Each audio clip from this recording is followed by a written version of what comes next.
The drama, coach. The drama. Why do I always wind up in this? I don't know what, but I don't think that I'm not going out there trying to stir shit. I'm not. But it had to do with Blake Baggett, what I'd heard, where it went. So we had heard, if you're not up to date on this, you're gonna have to go check it out on Instagram, past shows, YouTube. There's a clip. But I was very critical of a team who allegedly did not pay the full amount to Blake Baggett. And Forrest reached out to me. So when he reached out to me, I asked him about it. And I felt like what he gave me was a very disingenuous answer. I didn't accept it. It wasn't true. I knew for a fact it wasn't true. So I kept pushing him because he contacted me. I didn't contact him. And he just kept trying to dupe me, I feel like. So I was like, whatever, dude. And then I invited him on the show. He asked, first he said, hey, how about I come on the show and talk about this? I said, well, come on the show, but I want to clarify what happened. If you can do that, let's do it. Silence, nothing else.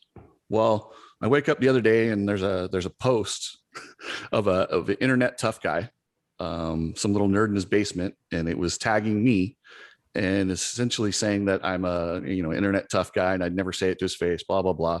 That's not necessarily true. I would gladly say it to his face. So I made the joke because it said the internet guy's like, oh yeah, you're 6'4" in your basement. Well, actually I'm 6'4" in real life. And I thought it was kind of funny. I'm not the toughest guy in the world, but I am 6'4", and I laughed at it. And I think that made him really mad. So then he essentially threatened to fight me. And so I texted him. I was like, listen, are you serious? You really want to fight me? Well, I guess if you do, then we should. But let's do it right. Let's not hurt somebody in a parking lot, get arrested. Let's go to a gym. And if you really want to fight me, let's settle it, which I don't want to do. It might be fun. And I don't know if he's going to beat me up. He might. He's a big guy. But I figured if that's the route you want to go, let's do it. And so I posted it, and that's where we ended up. And then it really took, I didn't realize it would get that big. I mean, I was hearing from everybody in the industry looking at it. People were very critical of us going towards violence, and I'm a big UFC fan. If you're going to have violence, let's do it the right way, in a gym, in a cage. I don't want to do it in the parking lot. That's stupid. A couple of adults, it's embarrassing that we were talking about fist fighting. It really is. But in the end, he could have ended this whole thing, because I found out that Blake Baggett, actually, this is done. It's over with. They settled their issues. They settled for an amount. I don't know the amount. I know it's considerably lower than what Blake had initially wanted or was owed, but they settled it. All Forrest has to do is say, hey, Chris, this has been settled. There was a disagreement on the amount. We went to court. We figured it out. We paid what we think was fair. Blake is free to do whatever he wants. The contract has been terminated a little bit early. I don't think that violates any NDA. And I shut the fuck up. That's it. That's all I had to do, instead of threatening me and telling me that they parted on good terms and amicably. I'm like, I know for a fact you didn't, because I talked to Blake. So that's not amicable. But the truth would have set him free. Seriously, just tell me. Yeah. And you don't even have to tell me the whole truth. Just tell me it's settled. We had a dispute. We settled for an amount. Blake took it. He bought out. Done. That's it. And it's over. Nobody talks about it. Well, there's a couple things that have to be brought to attention here. First of all, the dialogue between you and Forrest, you already said it. Forrest reached out to you. I thought that was cool. Props on Forrest to being manly enough. Mm-hmm. I don't know if he had your phone number or he sought it out, got it, reached out to you. I don't know how that happened, but he did. And I thought that was cool. Then there's a time gap where the conversation ceased when you offered for him to come on the show. So I thought that was pretty commendable of you. He reached out. I thought that was cool. You gave him an opportunity and a platform to give his side of the story. That's fair, right? That's the beauty of social media. That's the beauty, of having your own show. Then it goes radio silent. So, okay, the conversation's over. Then he goes out and does an Instagram post, which, again, I need the listeners to think about this. It was kind of funny, honestly. He reached out, you engaged, the conversation stopped. Okay, conversation's over. Then he goes out and then he posts something. You even thought it was funny. You commented on it. It was funny. Ha ha. That's funny. Ha ha. Funny. Funny. Ha ha. Then all of a sudden he took it a visceral direction. And yet somehow you're the bad guy in this. let me go through this timeline again. He reached out. You gave him an opportunity to give his opinion. It goes radio silent. He puts a sarcastic post, which, come on, if you can't laugh at yourself, who can you laugh at? It was funny. Yeah, there was no harm done there. None at all. You even engaged with it, and then it went a visceral direction.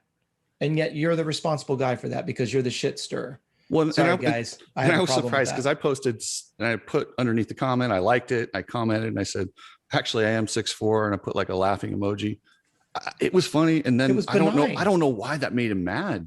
But that's my point. That's my point. How did it go from, I thought it was funny, was he mad because you didn't get mad? I don't know. I don't know Forrest at all, but I just look at this timeline and I hope the listeners will literally think about what transpired here, because it goes back to the whole question of why do we even have a show? And when these volatile subjects come up, all we're asking is, please answer the question why. Why did it go to court? Why did you guys part ways? Why is Blake not racing again? If that's offensive, if that's stirring the stink pot, then guess what? I guess we have to own it.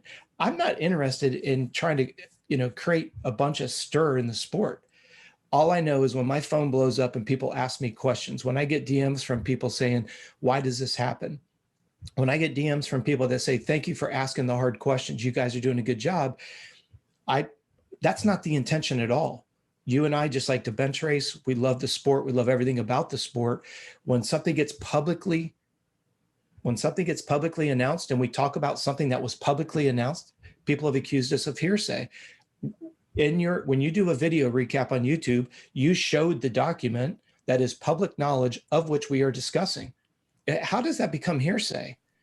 When you have dialogue with somebody and you give them an opportunity to voice their opinion, because we want to hear the opinion. We want to give everybody a platform to share their opinion, their position, their side of the story. And then you go radio silent, but then all of a sudden, again, I thought you did a great job. You laughed at something that was essentially mocking you because you have I even reposted it because I did think it was funny. Yeah, but you have a funny sense of humor. You appreciated it. And it was almost like it backfired. You didn't engage with it to try to be sarcastic. You thought, dude, high five, knuckle punch. That's funny shit. Yeah, it's like, burn me. Nice job. Exactly. And listen, I'm not going to sit here and throw stones and think that people aren't going to take shots at me. I deserve to get shots taken at me. Some of the stuff I say is stupid. I'll be honest. I look back at some of the opinions I've had in the past. Am I perfect? Hell no. I ask what I want to know, and this is my opinion. Take it for what it is. I do research stuff. I don't put out fake propaganda. I'm not trying to stir shit, but I'm also not trying to be politically correct. I'm going to ask you what I want to ask you. And if, like I said, I couldn't believe he didn't just say, hey man, that was unfortunate. We saw things differently. There were some financial issues that popped up. You don't have to tell me what they are, and just say, we settled it. We terminated, or the contract had a year left. We found a settlement. He's out. Well, the one thing that I want to kind of surmise this whole conversation is we've had a couple smartasses that have come after us and said, oh, well, you're making a demand that the industry is supposed to give you all their dirty secrets. And then it's also the same group of people that say, well,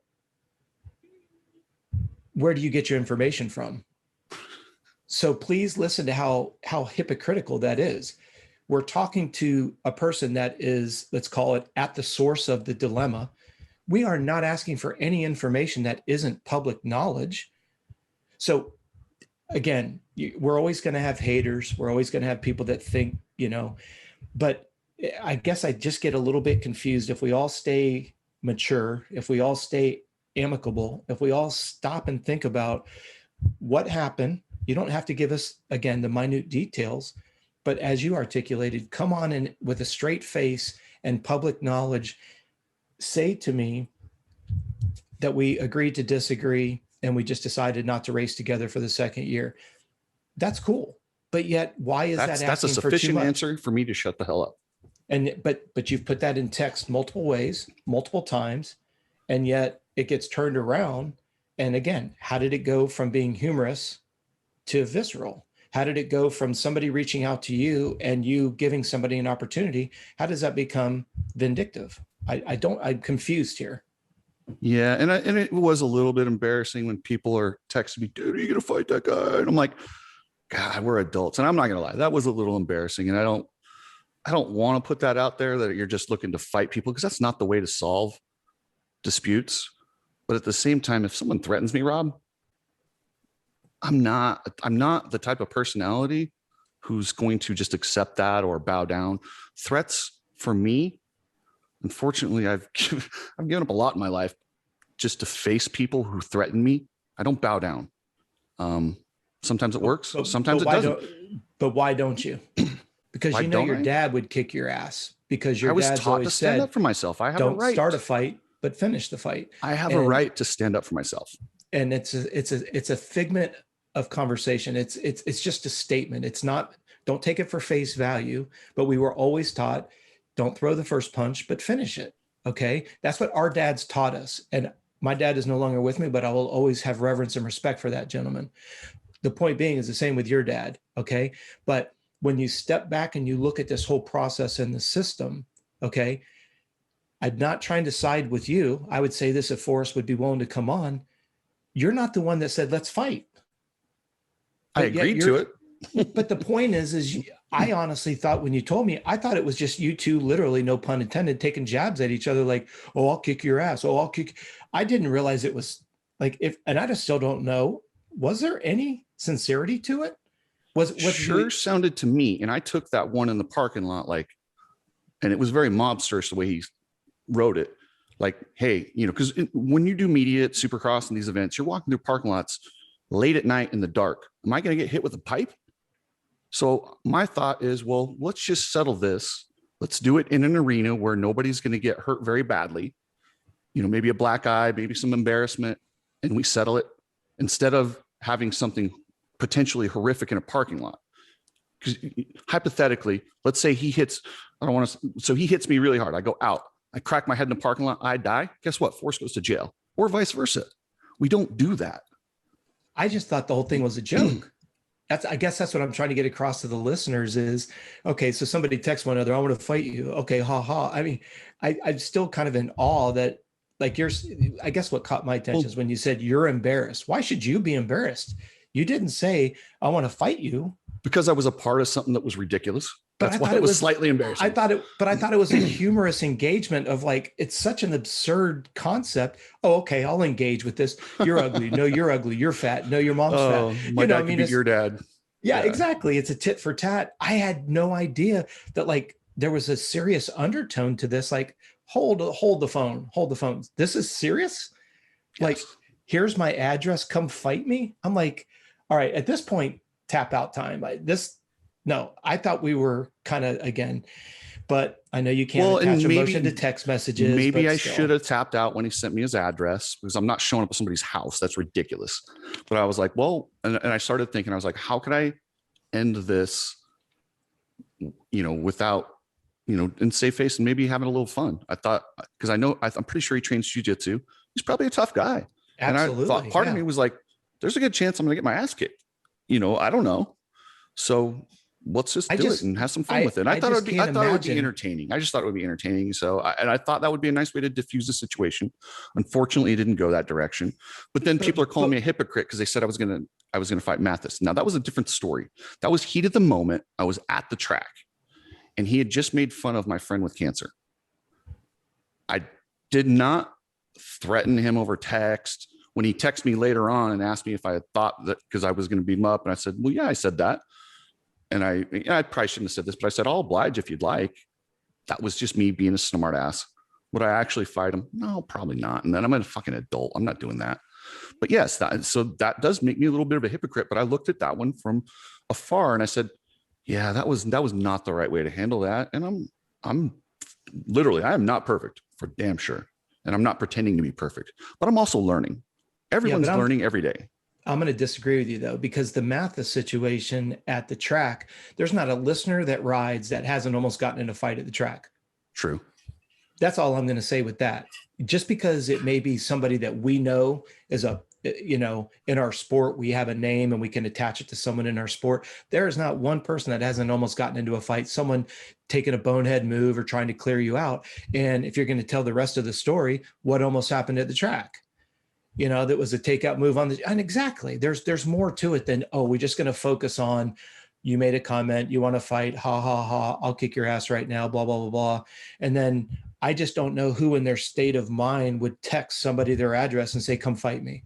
I don't know where your mindset is at. I don't know if that's clear thinking. I don't know. As mad as I've ever been, I've never texted an address to anybody, no matter how mad I get about something. We could talk about this for hours. It's a convoluted, it's really easy to take out of context what you want to create your own narrative. And if the listeners step back and think about the catalyst for it, the way, again, he reached out to you, you engaged, you gave him a platform. He went radio silent. I don't know what the time gap was from that last text message inviting him onto the show to when he does his picture text. I don't know, a week, 10 days. Why am I in your mind? Why would I take time out of my day to make fun of you in a picture text a week after the last time you and I dialogued? That's to me a big question mark. And then the fact that it was humorous and you laughed at yourself, and then it went a completely 180-degree turns to, here's my address, come fight me. No, I don't see where you're the bad guy in this situation. I'm not saying Forrest is a bad guy in this situation. I'm just saying I'm confused. Like, are we seriously having this conversation about something that the entire industry knows? There's not a single listener that didn't know that Blake Baggett was in a court of law trying to get paid for something that he did. That's not hearsay. The whole damn industry knows it. Every talk show's talked about it. Every magazine's talked about it. Every website's talked about it. But yet somehow you're the bad guy in this. That's interesting. You can make the narrative whatever you want it to be.